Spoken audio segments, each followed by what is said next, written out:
Remember the Churchill Tunnel near a mile under Richmond? There's a story I want to tell you of a train that'll never be found. On a bleak afternoon in the autumn, when the skies were overcast, a train and its crew were working in the tunnel performing their task.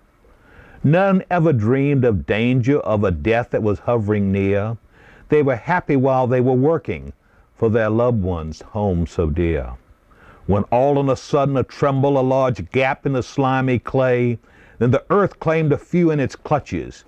In the darkness the rest groped their way. Many shovels and picks were digging for their pals in the buried train. But the cold, slimy clay held its victims. Soon their hopes were found in vain. I never thought of any other way. When I was about 5 years old, my grandfather ran a grocery store on Church Hill. And it was very late at night, and he was making deliveries. And he turned down this dark road, and the headlights of his old truck hit this tunnel. And he said, there are dead men in that tunnel. There's a train in that tunnel. On October the 2nd, 1925, there were about 200 men working in the tunnel. These were laborers, digging, carpenters, putting up scaffolding, and there were supervisory personnel. About 3:10 in the afternoon of October the 2nd, 1925, it was raining. Engineer Tom Mason and fireman Ben Mosby took their locomotive from the Fulton Railroad yards and entered the Churchill Tunnel through what was called the Eastern Portal. None of those men realized at the time that they had seen the light of day for the last time. There are workers in the tunnel, and they're really testing the strength of that tunnel. There's a locomotive number 231, and 10 flatbed cars.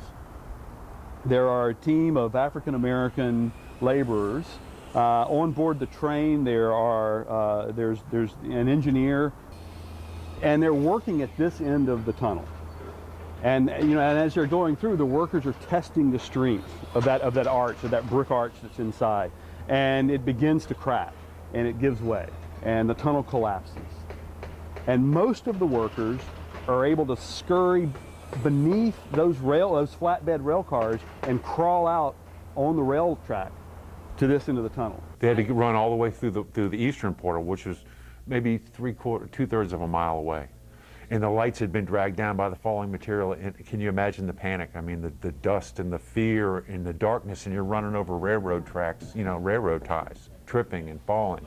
And there were reports that there were guys that had their knives out, cutting anybody that would get in their way.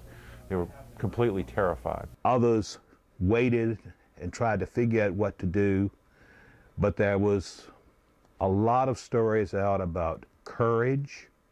There are also stories about panic, fighting, and all told, we really don't know who's still in that tunnel. We know at least 2 laborers are buried there. The C&O Railway did everything they could to rescue these individuals. The locomotive was under Jefferson Park, where it remains today. When my grandfather would get a chance to come home, he told the story. He had been in the tunnel and had heard bricks start to fall from the ceiling and the lights flicker and a big whoosh of air.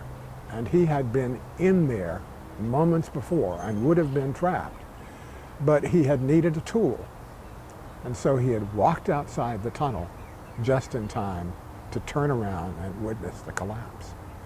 There was an effort to extract the white engineer of the train, and so just above us they actually tunneled down into they dig down into the tunnel, and they find the locomotive, and they find the engineer, and they pulled his body out. But there's 1 or 2 people that they were not able to or did not make a further effort to save. And so after that, as you see, 1926, they sort of board up this end, or they concrete off this end? I guess 4 or 5 years ago, they were thinking about digging out the train. And they had fanciful ideas of displaying it behind the Virginia Historical Society as a visual memory of a tragic event in Richmond's past. And I asked my mom, what do you think of the idea of digging out the train? And she looked at me and went, well, they couldn't do it back then. What makes them think they can do it now? And there's a lot of people that would like to see at least partially unearthed, to see what's, you know, make like a museum or a place to come visit and reflect. And it is just this fascinating slice of the history of Richmond, the history of race, the history of transportation. And even though I'm a lot older than when I first saw it, when I look at it, I still get this eerie feeling, what it really happened in there. And suppose 1,000 years from now, somebody digs into that tunnel and finds that locomotive. It's like finding the Titanic. You have captured the world of 1925 right in a locomotive and the cab. You know, here's where an industry tried to do something and with tragic consequences, and we just sealed it up and forgot about it. Maybe the sealing it up and forgot about it is kind of the real legacy of it all.